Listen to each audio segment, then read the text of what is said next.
Good afternoon. My name is Rory, and this is 420 Central TV.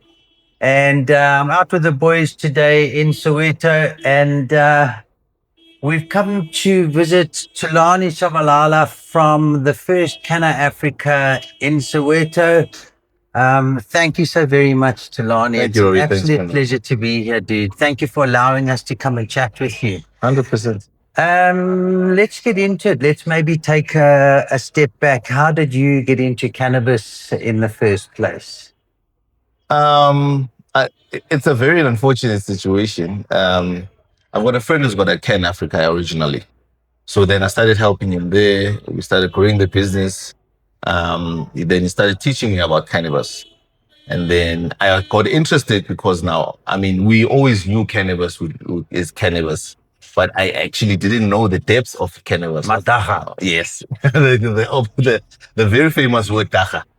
So then I got interested in how now edibles were made, how it's infused into water, how it then I got intrigued by, I'm very versatile. I moved from corporate to dacha, and it was a big gap. But because I saw how the effects are actually helping people out there, then I decided maybe this is something that I can actually work with. And in the 4 years that we've been at it, it's actually helped a lot of people. So, were you a user before? Are you a user now? Or are you just a businessman in the cannabis industry? Of the flower, I'm not. Of edibles, yes. Of edibles, yes. Yes. Okay, perfect. So, you've at least have the experience, you know firsthand kind of what it does, stuff like that. So now you say a move from corporate, and I love the expression, a move from corporate to dacha. How was that shift for you? Was it something that was a risky step for you to take? How did you go about giving up the one for the other? What made sense to you? I think in this kind of economy that we live in currently, if you don't take a leap of faith in such things, then you end up losing your feet. There's so many things that are happening out there that you can find yourself in bad mischief. So yes, because of corporate, you look at calculated risks. It's not only a quick buck, because obviously when you talk to someone that doesn't know anything about dacha, he's thinking, he's gonna sell from his home. Yes. He's gonna pack it in small bags and sell it to people. Yes. That's a quick buck. Yes. But obviously, when you look at it in a broader spectrum, then you can see how it benefits actually the economy, how it benefits the people, how it actually evolves other people's lives. Yeah. There's people that actually are actually living off it on a daily basis. Right. So the move was actually a risky move, but I'm glad I made the decision. You are glad you've made because it. I'm here in Soweto as the first kind of African in Soweto, but I'm helping a lot of people. Yes. So it actually has helped. Okay, so let's take a step forward. We chatted a little bit just now. Now, coming to Soweto, I know the boys have a few times also wanted to dabble and to get involved, and in more ways than just from a beneficial profit point of view, but to do exactly what you're doing is to break that stigma, to open the opportunity, and I think what's perfect is that you look at Africas are positioned in malls and all sorts of other places, and I think you referred to it is why the dignification in those markets, but no dignification in the Soweto market. So it's a really bold move, and I think it's a powerful move, and it's a fantastic signal to send. Tell us a little bit about the journey in terms of how the community first responded and what you've had to go through to help dignify dacha. So we've tried to search for a space to operate. That was first. Because I'm from Soweto, so the situation was find a mall, let's see where we can operate. The people that we spoke to had the same stigma. Dacha, not in my mall. Dacha, not in my complex. Dacha, no, there's going to be too many people, there will be traffic and all of that stuff. Fortunate enough, I spoke to the people here at A2 Mall who were very happy to have us. And now the other malls want to have us because now they've actually seen what actually is happening with Cannafrica. So obviously then you're infiltrating in a community where it's grown out of their backyards. There's people that are actually selling off the street. So you go through all of that stuff where you have community members coming to you. Hey, people are saying you're selling dagga to our kids and all of that stuff.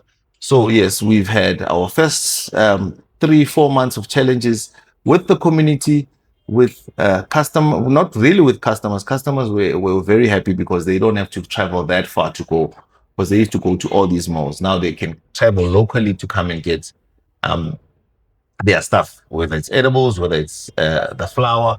They were happy, but the community was not really happy about it because it has a stigma. But then we had to involve the local people when it comes to the police. We had to have community members and forums here.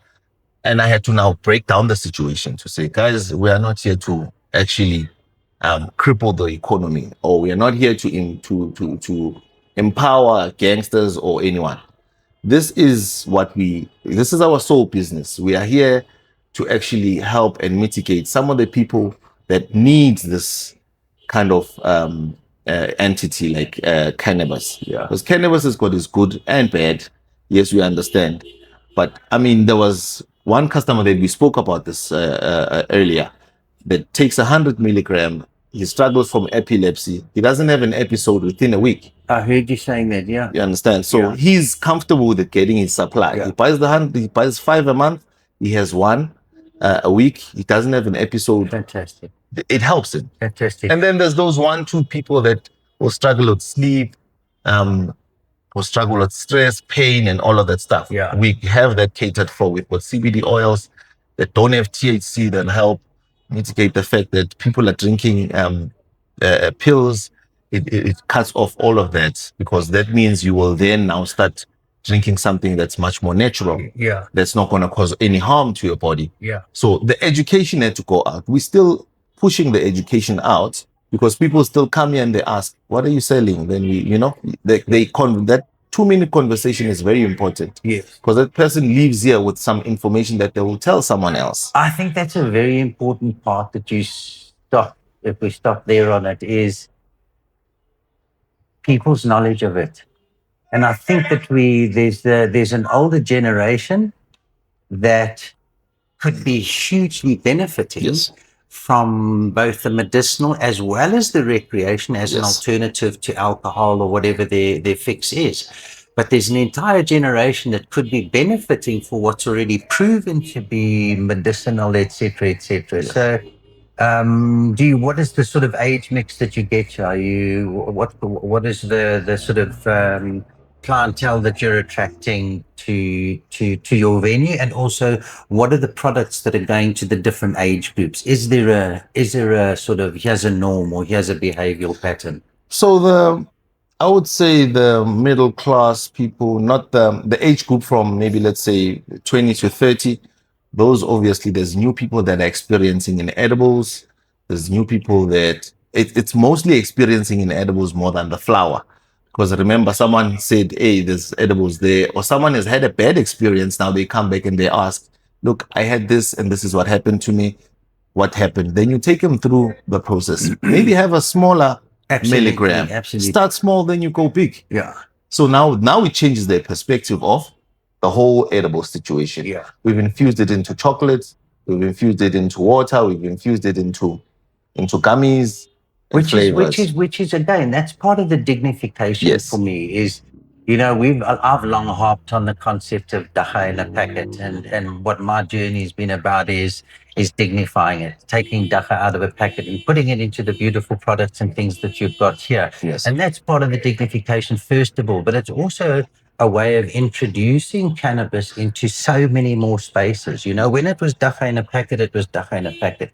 Now it's into pre-rolls. Now it's in vapes. Now it's in balms. You know what I mean? And the list goes on, whether it's coffee or anything like Yes. that. Is you've now introduced cannabis into daily lifestyle choices across the board. And I think that's a big and important step to take, to give it the platform it deserves rather than the hype around recreation. Would you agree with that? 100%, because ideally we want to move away from the stigma of saying dagga is dagga in a packet. 100%.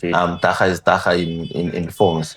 And you see that as the age group come in, you get your younger ones that like taking chances, because they've got this whole thing of saying, I'll take a chance and let's see. But because we don't operate like that, we strictly make sure that everyone that comes in fills in a form. We need to know what you struggle in, whether it's depression, anxiety, or stress. We need to know your age group. Then it makes it easy for us to even dispense something that is within your specification. I'm coming straight at you and I'm saying to you, hey, I'm not sick. I want to get high. I'm here for a doob. I enjoy getting high. So what do I classify that as, to be able to come and get myself a Lacquer Sativa pre-roll? Yes. What do I have to say on the form for that? So ideally, you fill in the form. If you're not struggling of any depression or anxiety or anything, then obviously, then like you say, we've got options where you say you want something to get you high or something to sedate you. Then we've got your sativas, your indicas. Do you actually say that, something to get me high? Ideally, it's the easiest way. Okay. It's the easiest way to explain it, because some people come here and they know what they're talking about. Yeah. Give me a sativa, give me an indica. Yeah. But it's more around distinguishing this. Yes. Here's my form and this is what's wrong with me. There's nothing wrong with me. Yes. I don't want to have 10 Zamaleks. I want to have one Blue Zulu or a pre-rolled or whatever it is. Do you know what I mean? And I think it's important that we make that step forward in terms of, you don't have to be sick, but this is how you access legal club cannabis, whatever it is, the process that you're providing it, but you're providing a route to market that's based on, it's safe, it's going to the right age, et cetera, as a set of standards. Yeah, and look, I think the people that come here often now, which is your ages between 35 and 40, even 45, they don't no longer they don't get the joy of drinking anymore. What a beautiful opportunity. So someone says to you, listen, look, I enjoy having a pre-roll every now and then. Even when I want to drink, I just think about coming to you and get a pre-roll, because now the high is not the same. Well, listen, I'm not chasing the high, but now if I'm going to have to drink, I'll have a hangover tomorrow and I don't want to have that. So it's actually helping somewhere, somehow. Fantastic. Because like I said, how many accidents happen through cannabis? You know what? Through cannabis? None. None. Cannabis and alcohol mixed? Lots. Alcohol on its own? Lots more. So there's no, you know what I mean, the statistics as you mentioned are there. And we need to harp on that and utilize that as a space for people to, rather than be going out and drinking far too much for party's sakes, having a limited amount of cannabis and enjoying yourself as much. No hangover, you stay compass mentis, you don't lose your mind halfway through the night, you're not slurring, you're not climbing on a table, embarrassing some girl, pardon me. But that's some of the stuff that comes with excess alcohol rather than sensible adult use cannabis. 100%. Yeah. And that's what we want to get out there. I mean, the information, like I said, the education that needs to go out of it needs to be much more than the talks that we have in between. Having a drink with someone or chilling with someone. When people pass here, the 10-minute, the 5-minute conversation I have with them is very important. Absolutely. We get out our information in flyers once a month so that people understand the effects, understand the good and the bad, because they still do that. I mean, someone comes in and says, hey, I heard someone say what. Then you have the conversation, and it really, really, really helps. It's the opportunity you want, is to be able to just have the conversation. You know, those that are not yet informed, let's rather call them that than ignorant. Is having the opportunity to have that conversation and say, let me lay your fears and let me give you some maths and science around the cannabis plant or biology, whatever you want to add. 100%. So, dude, fantastic. Well done. It's really nice to come and chat to you. Thank you.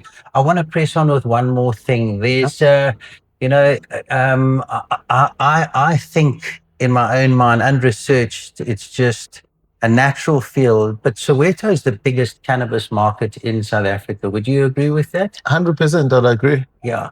So the numbers are there, all the rest of it. There are current routes to market, which perhaps some people feel a bit odd because you're bringing it here. Do you think that it would be a good idea to try to get some form of space where cannabis can have a voice, or at least a conversation for and on behalf of cannabis within the Soweto market? I honestly think it could actually help, because like we had the conversation earlier, I was even saying, even if we can come together with all these people that are growing locally, and we decide on one flower that we can call a Soweto flower. Yeah. I mean, that we can classify it as our flower, that we can also, because understand, if now we've got a space that is freely available for everyone to access, whether it's information, whether it's recreational, we are able to even control the numbers that are going up or down. Yeah. Because that means it will now we will start to have a voice within Right. our own community. Right. So let's say someone comes in and says, then I know I can just send them, go to the center, speak to someone at the center, maybe they can assist you. Yeah. There's a lot of things that currently people are stigmatizing this whole dacha thing. And we want to move away from it because, I mean, there's a lot of people that understand it. Like you can see, since the 9 months that I've been here, you can see the people that come here because they understand what's going on with the flower. They understand the edibles.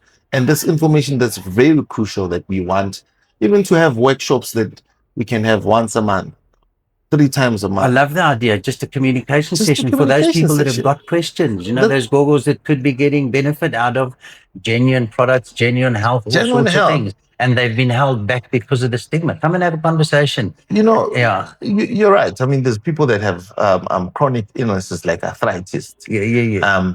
That benefit from this. Yep. I mean, like I said, those 10 milligrams, they work wonders for these old ladies. These old ladies came the other day and they came here and they said, hey, what are you selling here? And I said, I'm selling so and so. They said, no, we're not of that. And I said, no. Are you guys struggling from something? And this one lady said to me, hey, I can't sleep at night. And I said, okay, fine. Let's play something. Let me put you to sleep tonight. And she said to me, what are you talking? I said, can you guys share this 10 milligram between you two?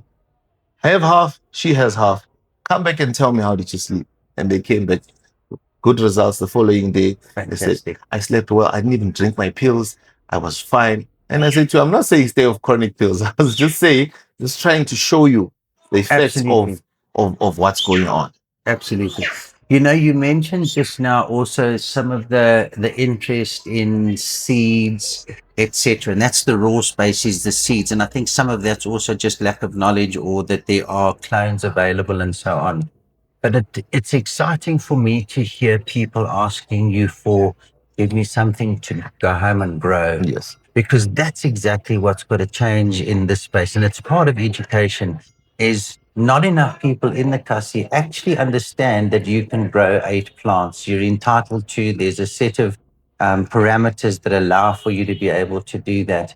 So being able to bring to a space like this, never mind the seed, but one beyond, already female plants, clones, things like that, which is part of the education thing. It's part of making sure that not too many male seeds end up going all over. The people get used to saying, hey, let's rather grow from clone and not get too much pollination happening and so on. But that there's an interest in growing is exciting for me. You said it. How do we get together and cultivate a Soweto strain, whatever it is?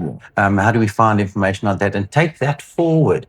Is an exciting idea for me, that there are people out there that want to get involved in growing. And you don't have to have a big space for a couple of plants, a couple of flowers. And the sooner we can get people involved in the chain of either their own medicine, or growing for cause, or growing towards a group cause, or the Soweto cause, whatever it is, that's where this journey's got to go. And it's got to include that growing space as well. 100%. Because these people come here, like I said earlier, these people come here and they show you your flower. They'll come here with the flower and say, this is the flower that so-and-so gave me. This is a flower that I bought from so-and-so. So the conversation starts there. What do you know about this flower that you bought? Yeah. Do you know where it comes from? How do they grow it? Because, I mean, we need to know if it's greenhouse, if it's green door, if it's indoor, if it's a flower that is in a sativa, indica, and they don't know all of that information. You get that some guy came with a flower and he said to me, hey, I bought this indoor from someone. And I said to him, that's not an indoor. It's a greenhouse. He says to me, why? And I showed him an indoor and I said, this is what I want. Let's have these interactions. Bring the people that are giving you this. Let's have these interactions so that we can all educate each other. I think so too, because what that does is there is a little bit too much, hey, this looks good. We could sell this as greenhouse. You know what I mean? And There's too much of that that's happening, and it's an effort at making money, getting the best value. So you can almost understand the drivers, but there's a level of ethics that is falling out and integrity that's falling out the bottom. And the sooner that, again, education, the sooner you can get a consumer to a level where he knows what he's looking at or for, the better for everybody in the chain. Nobody's going to try and pull the wool over your eyes in terms of bringing you product, and nobody's going to take product off your shelf that doesn't meet with what their knowledge base says this is what it is. So the more of them that they come here and we have these conversations and I see what they have, because I don't close the doors and when someone comes and says, look what I have, you know? And I said, no, I don't allow it. So I look at that and I said, what do you know about? Tell me about what you just bought. Yes. Let's have the conversation so you are also educated. Yeah. Then it's easier for everyone. Right. So now he understands. When he lives here, he understands what he bought, what he must buy, how he must consume it. Makes life easy. Thank you so very much, Brew. What a pleasure to come here and Thank you very spend time much. with you. I wish you all the best with your journey and many more. And I'm sure that we'll see you along the way. 100%, guys. I'm always here. I'll be gladly available if you guys need me for any of your stuff that you need help with. Fantastic. See you 11th of February. Geez, I want it to be the end of the year already again. Thank you, bro. Thank you very much, guys.